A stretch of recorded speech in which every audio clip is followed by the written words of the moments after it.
What's up and welcome to My Point of View. I am your fat and opinionated host, and what if I told you that Bryan Kohberger wasn't always planning on becoming a cold-blooded monster?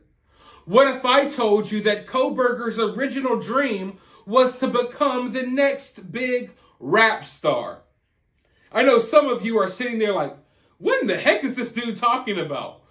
Well, for a while now, I have been seeing this rap song float around online that Bryan Kohberger allegedly made. Now, I couldn't verify if it was real or not, so I did not report on it up until this point, but now several media outlets have picked up on it, and it does appear that the email that was used for this SoundCloud account was the same email that was used and some of Bryan Kohberger's other accounts on social media, which are verified. So, yes, it's true, ladies and gentlemen, or at least it looks that way right now, that Bryan Kohberger was trying to become the next big rap star. And ladies and gentlemen, I heard one of his songs. I will never get that time back in my life. I heard it. So now you all have to as well. Let's go ahead and roll that beautiful bean footage. Pop in that Kohberger mixtape. Look at this, my mind is pissed and I keep running. Why is this? When I hit it, always leave them stunning. Always gentle giant, no defiance, all build an alliance and still think that I am peasant. I stuck in the future, but I'm never looking at the fucking present. Keep it up, act like you're all that. Here's a cookie too and a present. Led from a desert eagle, deagles going louder than my motherfucking beagle. And your life, you get no sequel. Leave your loved ones crying like some seagulls. You are not my equal, you are evil, but I'm feeble. And now I'm going regal. Don't with us. Oh my God. Wow. You know what? I'm going to come out and say it. Other people will be afraid to say this, but I don't get scared. I say what I want to say on this channel. So I'll go ahead and call it out. Bryan Kohberger should have been arrested when he made this song. And if he was, we wouldn't be here today. All of this could have been prevented if they would have took Bryan in when he made this song. This may just possibly be the first crime that Bryan ever committed. It's not as bad as what happened in Idaho, but this is terrible. This is absolutely terrible. And I want to go ahead and hop into this article which talks about this song as well. Accused University of Idaho unaliver Bryan Kohberger referred to himself as a devil in an angsty rap song he allegedly posted online. You are not my equal. You are evil, but I'm devil. The artist muses towards the end of Rise Up instrumental test, a track shared on SoundCloud 11 years ago under the username XR. In the wake of Kohberger's arrest for the November 13th unalivings of 4 University of Idaho students, internet sleuths pointed out the account is listed as belonging to Bryan in Pennsylvania, the alleged unaliver's hometown. XR also matches the email Kohberger reportedly used to make cryptic posts on internet forums about visual snow around the same period. In the song, the voice alleged to be Kohberger's talks about, or laments about, the same thing that disrupts my life and how I'm stuck in the future, but I'm never looking at the epic present.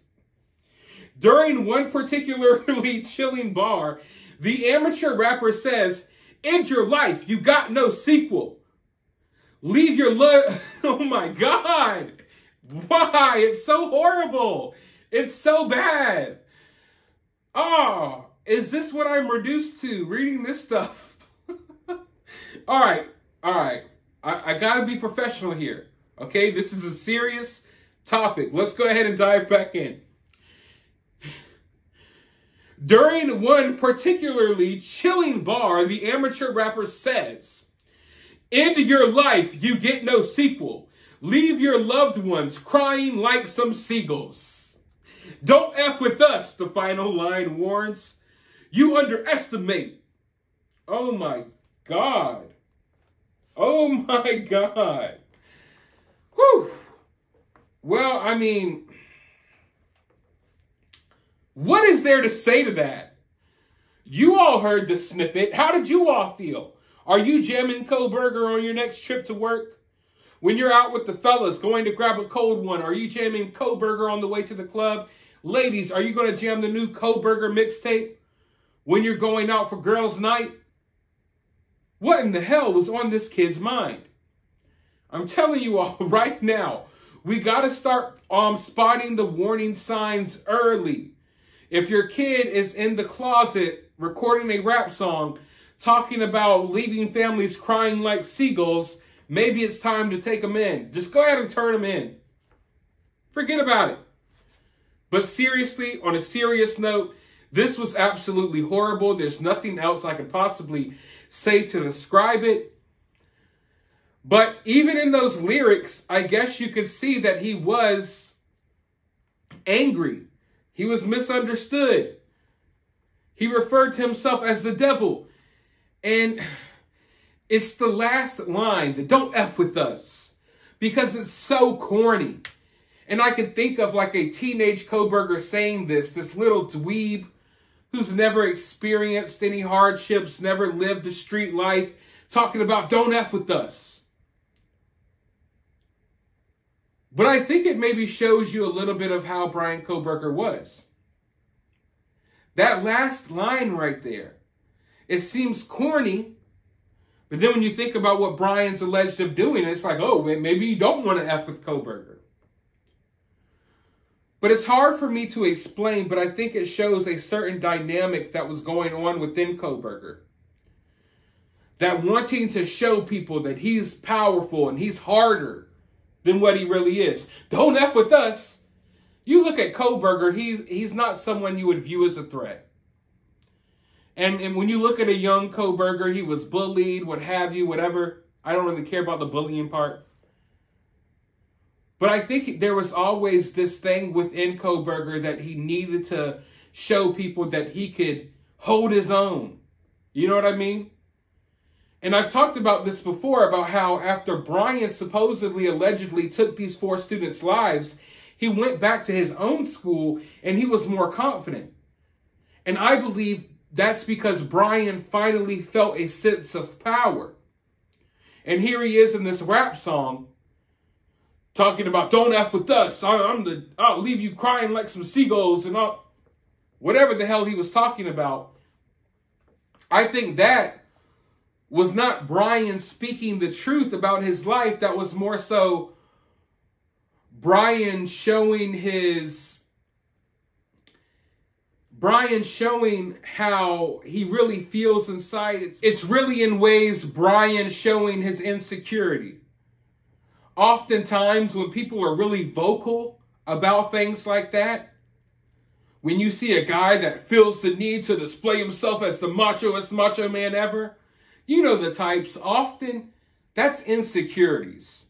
So I think Bryan would probably vent in these rap songs and stuff like that, because that's where he would sometimes let out his inner rage. And let's be honest, I like rap music, you know, I mean, that's probably the main genre of music I listen to. But it's a violent genre of music. And maybe Bryan always had these violent tendencies and he felt like he could express that through his music. So I wish Bryan would have just kept making music instead of doing what he allegedly did. I don't think he would have been successful, but maybe it would have been an outlet for him to express himself. But at the end of the day, the song is horrible. It's looking as if, yes, it really was Bryan Kohberger. And it's just another layer of the onion. It's just another piece to the puzzle. It's not much. It doesn't tell you why Bryan did this, but it shows you more of who Bryan is. And every day it's like we're getting a clearer and clearer picture of the type of person Bryan was growing up and who he slowly started to become. And I think we're going to have to get the final pieces to those puzzles in the trial. But for now, let me know your thoughts down in the comments below. while you're down there, hit that thumbs up button. Please do not record any crappy rap music. But if you do, be sure to let me know because I would like to laugh at it. Let me know your thoughts, though, down in the comments below. Thumbs up button, subscribe button, ring the notification bell, and always remain opinionated.